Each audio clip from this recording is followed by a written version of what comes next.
Everyone thinks a plane without hydraulics is a falling coffin. They're catastrophically wrong. United Airlines Flight 232, July 19, 1989. A routine flight from Denver to Chicago. A McDonnell Douglas DC-10 N1819U carried 296 souls. What began as an ordinary summer afternoon would soon become a desperate struggle against impossible odds.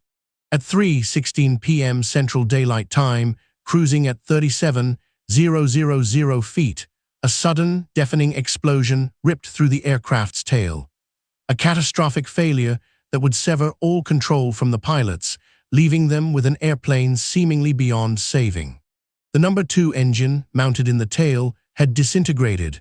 A fan disc, spinning at thousands of RPMs, fractured. Shrapnel, traveling at immense velocity, sliced through critical hydraulic lines running through the tail section.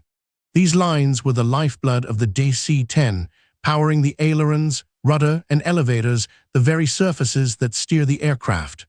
All 3 hydraulic systems, A, B, and C, failed simultaneously.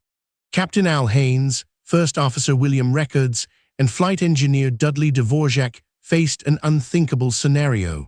Their aircraft was now a 200-ton projectile, largely unguided.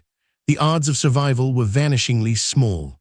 However, aboard Flight 232 was an off-duty pilot, Captain Dennis Fitch, a DC-10 flight instructor. He offered his help, descending into the passenger cabin, a decision that would prove pivotal. Fitch, on hands and knees, discovered the only remaining control mechanism, the throttles. He realized that by manipulating the thrust of the 2 remaining wing-mounted engines, they might just be able to steer the crippled jet. This wasn't theoretical. No pilot in history had ever successfully landed a large commercial jet using only differential thrust.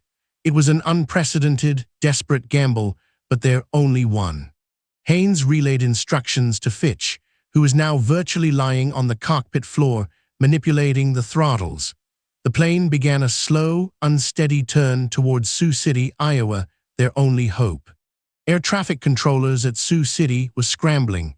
They cleared runways, alerted emergency services, and prepared for the unimaginable. The entire world held its breath. Their approach was incredibly fast, 250 knots, far above the safe landing speed for a DC-10. Without flaps or slats, the aircraft couldn't generate the necessary lift at lower speeds. The crew's attempts to slow the descent resulted in a terrifying fugoid motion, a porpoising oscillation. They were fighting not just the aircraft, but the very laws of aerodynamics. At 4:01 p.m., after 44 minutes of sheer terror, Flight 232 slammed into runway 22 at Sioux City. The impact was horrific. The landing gear collapsed, and the aircraft cartwheeled, breaking into several pieces.